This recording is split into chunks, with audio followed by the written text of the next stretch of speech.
Praise God for this opportunity. Makamusta kayo?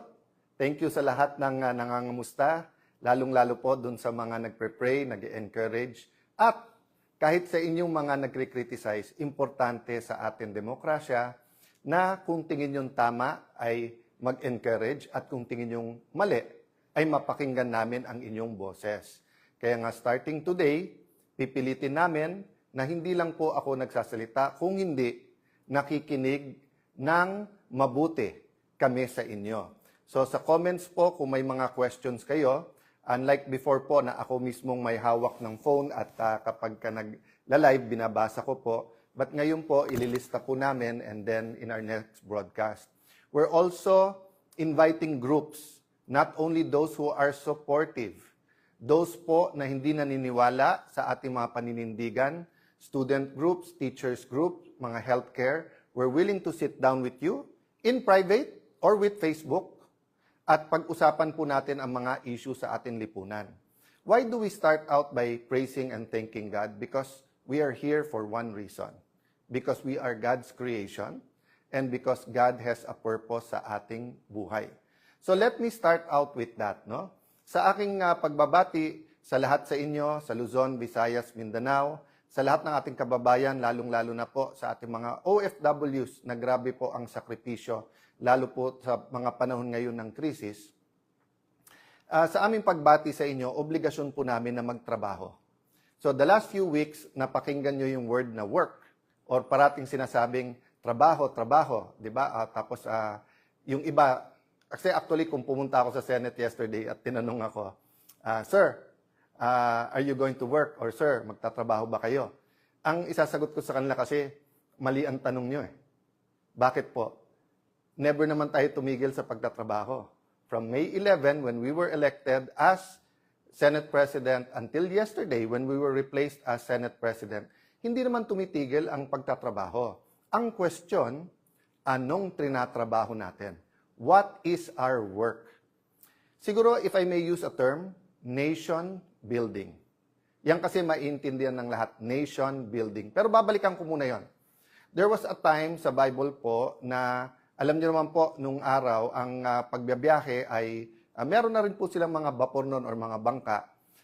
Pero of course, ang most na biyahe ay mga kabayo, donkey, may gumagamit po ng camels, but most people, they walk, di ba? They walk. That's why nga po ang mga Hudyo, pagkapapasok po sa isang bahay, ang paa ang huhugasan, kasi sandalyas, di ba? Wala pa namang Nike, Adidas, Puma, noong mga panahon na yon. Wala rin pong mga hotel, mga Shell, Phoenix, mga gasolinahan na kompleto ng mga restaurant na may Kenny Rogers or KFC or McDo or Jollibee noon. So, nung isang beses po na maglalakbay ang mga apostles kasama ang Panginoon Hesukristo, nabasa po ng ating Panginoon Hesukristo ang pag-iisip po ng mga apostles. So, nung tinanong po siya, because they were asking each other, nagtatanungan sila, ang tanungan nila sa isa't isa, saan tayo kakain? Saan tayo matutulog? May pera ba tayo? Miracle after miracle, nasaksihan na po nila. So, ang sabi ng Panginoon Hesukristo sa kanila, seek first my kingdom and righteousness, and everything shall be added unto you. So, there are many, many lessons there. But what are the relevant lessons for us today? One, seek the kind of nation we want. Diba? Parati natin sinasabi, ganito ang gusto natin Pilipinas. Actually, mas madalas natin sabihin, ano yung Pilipinas na ayaw natin. Pero we have to envision the Pilipinas na gusto natin. So, hindi ba pag nagdadasal, let me address myself to Christians, no? Whether you're Anglican, Catholic, Evangelical Christians, di ba parati nating sinasabi sa Lord's Prayer or Apostles, yung tinuro ng Panginoon Hesukristo sa mga apostles, yung part na sinasabing, your kingdom come here on earth as it is in heaven. Ano po ibig sabihin nun? Bakit po tayo nagdadasal na yung kingdom mo sa heaven dumating dito sa earth?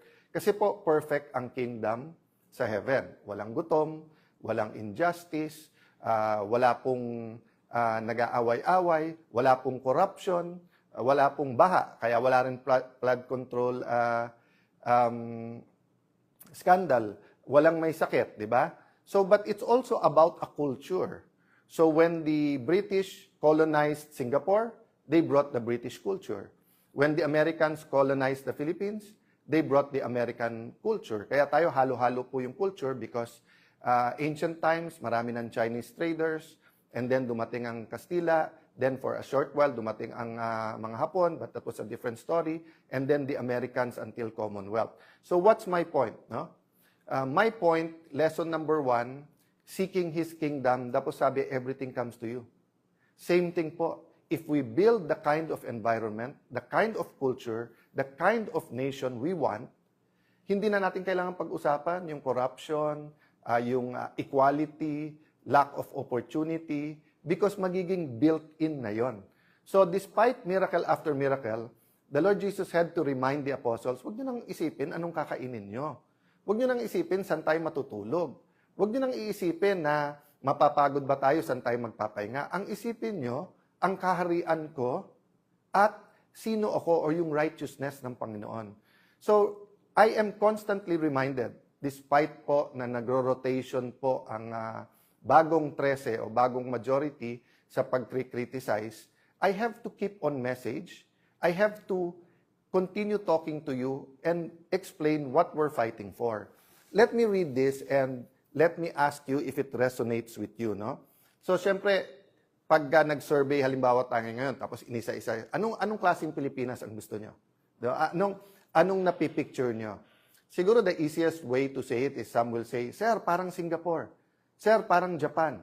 Sir, parang Switzerland. Depende kung anong napuntahan mo or nakita mo, di ba? What do you think of this? We, the sovereign Filipino people, imploring the aid of Almighty God in order to build a just and humane society and establish a government that shall embody our ideals and aspirations, promote the common good, conserve, develop patrimony, and secure to ourselves and our posterity the blessings of independence and democracy under the rule of law and a regime of truth, justice, freedom, love, equality, peace, do ordain and promulgate this Constitution. So yon, medyo sa umpisa at saka sa dulo, giveaway kasi hindi po to nilikha lang ngayon or sinulat or hindi to chinat GPT or hindi to yung parang survey. Kung hindi ito po yung preamble sa ating 1987 Philippine Constitution. Di ba? Ibig sabihin po, ito po ang attempt na i-articulate kung anong Pilipinas ang gusto natin. Can I highlight for today? 1, the aid of Almighty God. So doon po sa inyo naman nagsasabing, wag nating isama ang usapin Diyos o ang batas ng Diyos sa batas ng tao o gobyerno. Hindi po, mismong konstitusyon natin sinasabi in the aid of the Almighty God. I agree with you if you say na wag nating sabihin ang Diyos kampi kami sa amin or kampi sa inyo o kayo, demonyo kami, ganito. I agree with you kasi nga dapat we're on God's side. Hindi dapat nating claim na God is on our side, di ba? But yung salita ng Diyos ay importante. So that's number 1. Number 2, malinaw na malinaw dito. Rule of law, ibig sabihin po, hindi tao yung masusunod kung hindi batas, di ba? At nakalagay din po dito yung sinasabing regime of truth, justice, no? So ibig sabihin po, kailangan maghari ang katotohanan. So let me go to a new word, cover. Cover. What does it mean to be covered or to have cover? Diba? So sa libro, yung cover, yun yung ibabaw. Pero halimbawa, sa ating mga Kristiyano ulit, mga kapatid nating Muslim, Assalamualaikum, let me use the biblical principles and talk a little bit about what is close to my heart in what I've learned dun sa biblical principles. So halimbawa, sa mga Kristiyano, hindi po ang ating sariling gawa or hindi tayo worthy na ma-reconcile sa Panginoon. Pero paano yon? May utang tayo, may kasalanan tayo. We are covered by the blood of Jesus. You are covered, di ba? So pag sinabi kong halimbawa, George, in advance mo 3 months na sweldo. Sir, sabi mo last time, pag nag-overtime ako ng itong habang SP ka, covered na yung utang ko, di ba? Bayad na yon. So, napaka-importante po ng word na cover. Okay. Having said that, ano po ang ibig sabihin pag sinabi natin na ngayon na recovered? Ibig sabihin, na-cover dati, nawala, nire-recover mo. Diba? So for example, during the time of President Aquino and the first half bago nung pandemic, President Duterte, napakaganda ng ating ekonomiya. Nagkaroon ng economic recovery. Diba? Na-recover. Nag-recover ang ating ekonomiya. But simula nung pandemic, nagka-problema, and then gumanda-ganda after the pandemic, then ayun, sunod-sunod. Yung ating flood control scandal, actually, ano lang po yun. Yun siguro ang pinakamalaki. Pero napakadami pa na systematic corruption na hindi na pag-uusapan. And then, of course, nangyari itong Ukraine-Russia conflict at tapos yung Middle East, nakakatapos lang pero we still feel the effects. So what I'm saying, again, our economy is suffering. We have to recover. Okay. So, in terms of nation building, yung 13 po ngayon o yung majority led by Senator Lacson, Senator Soto, Senator Win Gatchalian, of course, as the Senate President, the two Senator Tulfos, Rafi, and Erwin, I will not take it away. They want to build a nation. Don't take it away from us. Yung aming pong grupo want to build a nation. So, good faith po tayo. Meron kayong vision of a nation you want to build. Meron kaming vision nung gusto natin i-build. Pero tanong ko, anong regime? Regime of truth and justice ba? Kasi kung regime of truth and justice, let me tell you, mga kababayan, there are two groups now. Those who want to uncover the truth and those who want to cover up the truth. Dalawa lang po ha, dalawa lang po. So pwedeng one who wants to uncover, di ba? One who wants to cover up. O, ulitin ko ha, one who wants to cover up, wants to uncover. O, so dalawa lang parati yan, dalawa lang ha. Kung ano man ang ating kulay, politika, ang punto po, we have to meditate, we have to pray, we have to make a decision. Bakit po? Mali-maleta ang reward kung ikaw ay para dun sa cover up. Pero, napakalaki ng mga consequences. Kaso, bashing,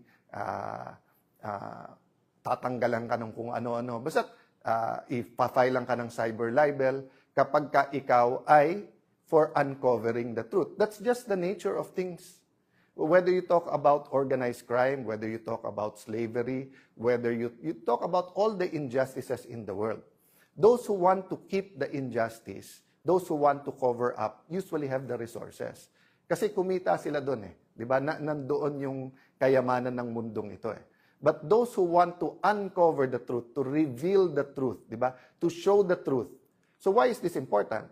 Because, for example, we're an agricultural country, di ba? Gusto natin hindi lang to produce our own food. We're an archipelago, pero nag-i-import tayo ng isda.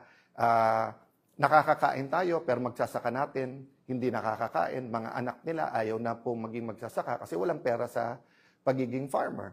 And there are a lot of good programs, di ba? But habang ninanakaw lahat ng pera, habang mali-maleta ang pera, habang ang hindi lang naman flood control, di ba? Pati yung irrigation, ninakaw din yun.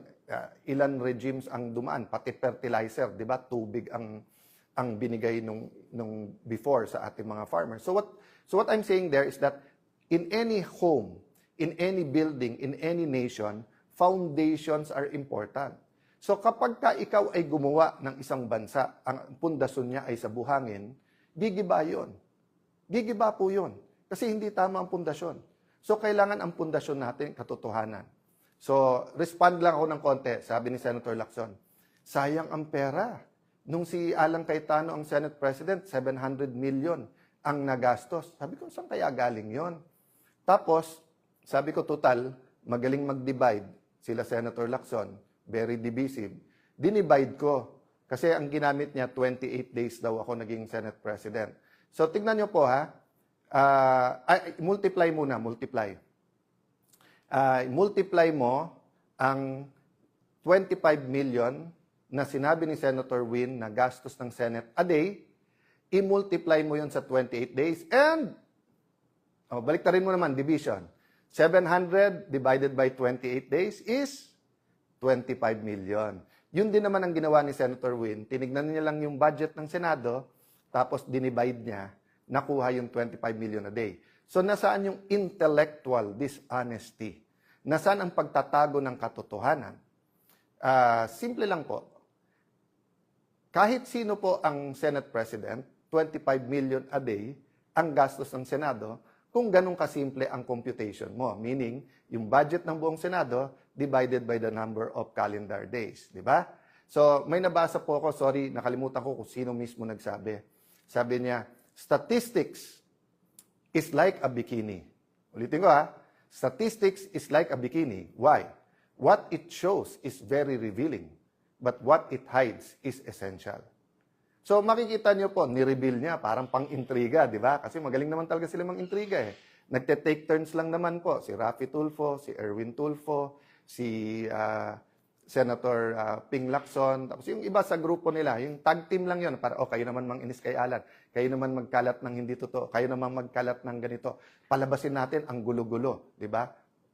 Again, ano yung intent? Para hindi malaman ang buong katotohanan tungkol sa korupsyon sa ating bansa. But let's be intellectually honest. Whoever was SP nun, ganun din ang gastos. Question. Pero bakit sila one day may napasa? I challenge all the congressmen and senators. 1998 pa lang, congressman na po ako. Naging konsyal po ako, for a short while po, vice mayor. Naging member po ako ng House of Representatives. 4 na term po, 4 na term. Pangatlong term ko na po to bilang senador. I was privileged, no? God honored me by allowing me to be speaker, and then for Senate President, kahit maikse. I challenge lahat ng congressman, senador. Prove me wrong. Sa huling 3 araw, yung Monday to Wednesday, kapag kayan po ay session, diyan po ang ratsadahan. Kasi lahat ng pang second reading, i-second reading na natin. Lahat ng pang third reading, i-third reading na natin. Lahat ng, halimbawa, 7 ang nakapila sa Senate or 20 nakapila sa House sa interpellation, kakausapin na ng majority leader yon or mag-uusap majority minority leader. Pare, isa na lang magtanong, pasa na natin to. Yun po talaga ang ano doon. But what did the group of Senator Win and Senator Lacson do? Since May 11 po hanggang yesterday, hindi po sila naglagay ng mga miyembro ng committee nila as minority. Sila po ang ayaw magtrabaho. Hindi po sila naglagay ng mga miyembro para hindi mag-function yung mga committee. Question. Paano po yung mga ready na for BICAM na ipapasa? Yung po ay inauthorize namin.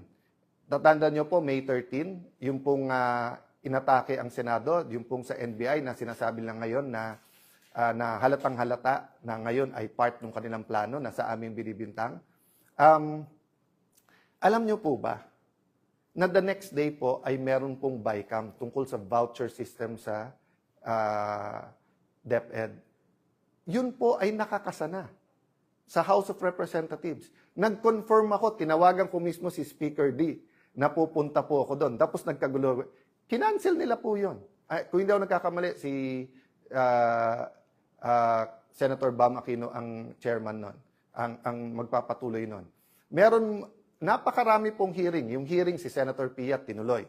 Yung kay Senator Pangilinan, nagtanong naman siya sa floor, pero sunod-sunod na batiko sa iba't ibang mga pahayagan at online, kawawa daw yung farmers, dumating po sa Senate, tapos pagkatapos hindi pinakinggan. Kawawa po talaga kasi nagamit sila.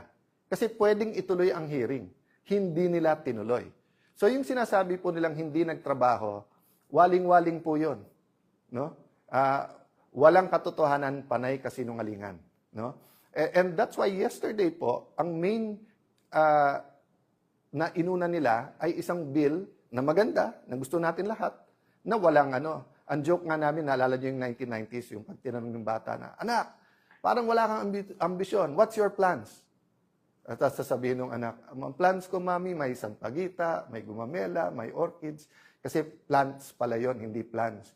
So, nung tinanong yung majority, what's your plans for the special session? Waling-waling pala, di ba? So, huwag na tayo maglokohan. Yung kahapon, kasi may 13 na kayo, at gusto nyong palitan ang Senate President kasi gusto nyo tuloy-tuloy na yung impeachment at ang gusto nyo, grupo nyo ang magdikta ng tempo through the presiding officer. That's been very clear to us from the start, di ba? Nung February pa, nung ipepwesto natin si Senator Loren Legarda bilang Senate President, yun ang sinabi, hindi sila papayag dahil impeachment ang importante.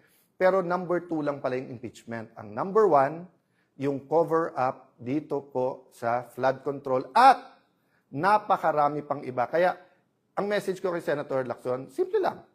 Gusto mo, tumahimik muna ako, meditate, pray, ikaw din. Pero, Senator Lacson, napakahaba ng iyong career. Nakilala ka bilang nag-expose, nakilala ka na sinusundan mo yung ebidensya. Of course, there have been many issues also regarding you, your family, pero yung businesses nyo. Pero, sinantabi ng Pilipino yon kasi magaling ka mag-imbestiga eh. Pero ngayon, bakit? Panay comment mo na lang sa mga witnesses, pero ayaw mong humarap sila sa committee. So, ako hindi ko sinasabi na lahat ng witnesses na to, former Marines, mga bodyguards, mga former military, active military yung iba ha, na naging security. Hindi lang ni former congressman and head of the Appropriations Committee ng House na si Saldico. Marami pa po dyan kasi alam naman po natin na parating may security naman po ang ating mga congressman, senador at mga sekretary. Diba? Alam naman po natin yon. Alam natin hindi sila pipit bingi. So, anong mawawala na may hearing na fair at pakinggan? Pero in the meantime, inuubos kami. Diba? Kaya ang susunod daw, si Senator Marcoleta. Diba? So, and then si Senator Bongo. So, I wanna honor Senator Bongo, Senator Bato, Senator Marcoleta, Senator Jinggoy. Bakit? Before May 11 po, nung nag-usap-usap kami, in fact, nagkita kami May 10 eh. At bago ko mapagharap-harap po ang 12, wala po si Senator Bato noon, nagsabi na po kaming lahat na dadaan tayo sa pagsubok na to at may magsabi na lang pag hindi na kaya. Pero napakarami nagsabi noon, kulong na kung kulong, harapin na natin kung ano to, etc. O walang hiwalayan tayo, grupo tayo. So I'd like to honor those who are in the front line. I'd like to honor those who held out, di ba? But ang problema kasi, nagbago yung laban eh. From just having a platform sa Senate para fair yung ating impeachment, para makapag-focus tayo sa economic crisis, at para lumabas ang katotohanan, nakita na namin kung gaano kalaki ang skandalo at yung corruption na to eh. Ongoing to ha. Yung sasabihin nila na wala nang nakawan ngayon, tell that to the Marines. Nagbabago lang. So, I don't want to take up much of your time today. And I don't want to answer each of the issues in a way that will effectively conflict or confuse us, di ba? So, kung sinagot ng Panginoon Jesucristo yung mga apostles isa-isa, o ikaw, anong pagkain ang inisip mo? O ikaw, saan matutulog? O ikaw, di ba? Kasi they were not all able, may naglimp din, di ba? So, ang concern niya, merong bang mule or donkey o kabayo na pwedeng sakyan. Those are all valid. Di ba? Kung sasabihin ngayon ng iba, okay, Tano, tumahimik ka, gutom na kami, kain muna. Those are valid. And we should discuss that. Pero anong una? What's the priority? No? So, don't get mistaken. I'm talking about the principle. I'm not comparing. Ayan, babaluktutin na naman ng iba. Sasabihin, kino-compare natin ang struggle. God is God. And we have to pray that we're on God's side. But there are principles He teaches us. So, di ba ano sabi ko sa inyo kanina? Nation building. At saan natin uumpisahan yung nation building? Sa pundasyon. Rule of law. Di ba? Regime of justice and truth. Kung walang justice and truth, yung binibuild po natin, para natin nilagyan ng anay. Para natin nilagyan na payat na bakal. Para nilagyan natin ng bakal yan na may kalawang na. Gigiba at gigiba din po yan. So, ang tinitignan pa lang po natin, 24-25 budget. Yung 26 budget, may nagsasabi ba na napaka-inosente yan? Wala rin mga sinaksak dyan? O going back, 2023 budget, ang sabi po ng mga ex-Marines, 2022 pa lang, may deliveran na eh. Tapos, hindi lang DPWH yan. Meron din yan po sa farm-to-market roads. Meron din daw sa school buildings. Meron silang binabanggit na noong 22, 23, BIR. So, napakarami po. Alam naman na po natin eh, na may corruption. Again, don't get me wrong. What I'm looking at is the systematical rubbing blind our people in the last few years. No? There are two systemic na pagnanakaw. Di ba? Yung sistema natin sa Pilipinas na may papel ka, kailangan may lagay. Di ba? So, tatlong natin kailangan tignan. Yung una, yung day-to-day corruption, na parang walang mastermind yon. Yung wala kang plaka, hinuli ka, penging 1,000. Yung nahuli ka, walang driver license, penging 1,000. Magpa-file ka ng business permit, 20,000 lang dapat mo bayad, penging 5,000. Di ba? So yun, we will deal with that, and we're dealing with that, and citizens are dealing with that, churches are dealing with that, business groups are dealing with that. Pangalawa, yung systemic, yung ganun na sa Pilipinas, yan ang kalakaran.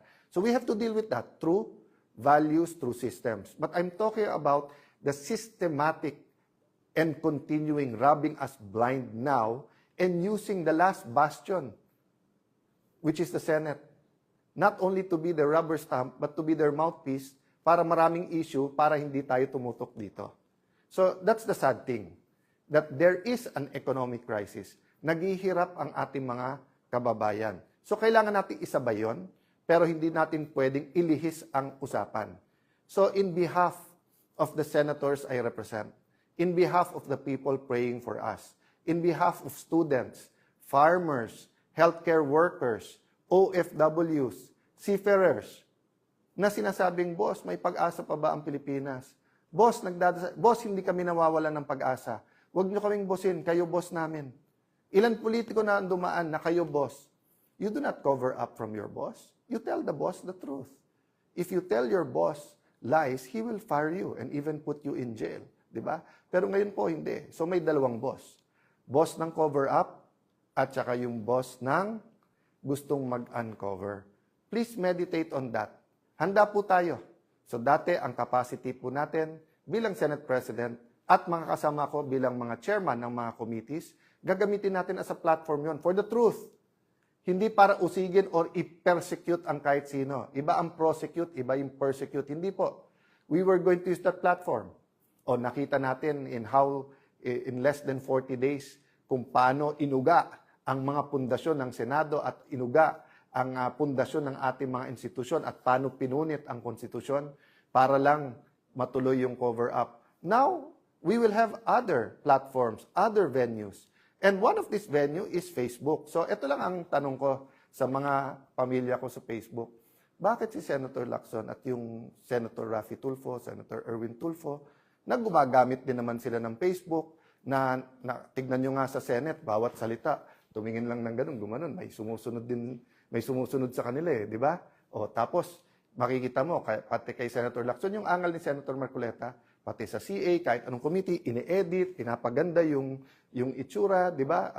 Yung sa NBI, hindi ko alam, totoo ba yun, yung talagang nag-ayos, nung hearing, or everyone is aware that it's not only mainstream, meron din social media, but kayo galit na galit pag nagpe-Facebook ako? Ang hilig nyo rin mag-Facebook.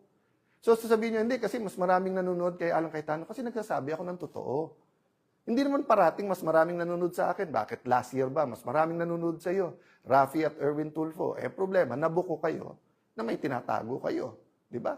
O kung hindi lang sa sarili, para pati din sa Malacanang. So, walang perpekto sa atin. But it's time for real change. So, yun ang hinihingi ko mga kababayan. Huwag po tayong susuko. Huwag po tayong manghihina. Tao din naman po ako. So, I spent a day yesterday, sabi ng asawa ko, pwede kang kumain ng sisig ngayong gabi. Kasi nga, mataas kolesterol ko Pero sabi niya, para naman matuwa ka ng konti. Tapos sinama niya yung barkada namin na medyo magaling sa akin ng konti yon, pero ka-level ko na mag-chess. So at least hindi ako talo parate. Tapos, I spent a day reflecting. Tinext ko mga kasamahan ko as a group, individually, na kailangan ito ang sitwasyon, ituloy ang laban. I thank them. Humingi din ako ng kapatawaran sa pagkukulang ko. Sabi ko, pasensya na kayo, hindi rin ako perfecto, tao din. May pagkukulang din ako sa inyo. So sa ating mga kababayan, kung may pagkukulang din ako sa inyo, hindi lang bilang Senate President, hindi lang bilang ordinary senator, even in how I articulate these issues, pagpasensyahan nyo. But like you, let's all do our best. Let's not lose hope.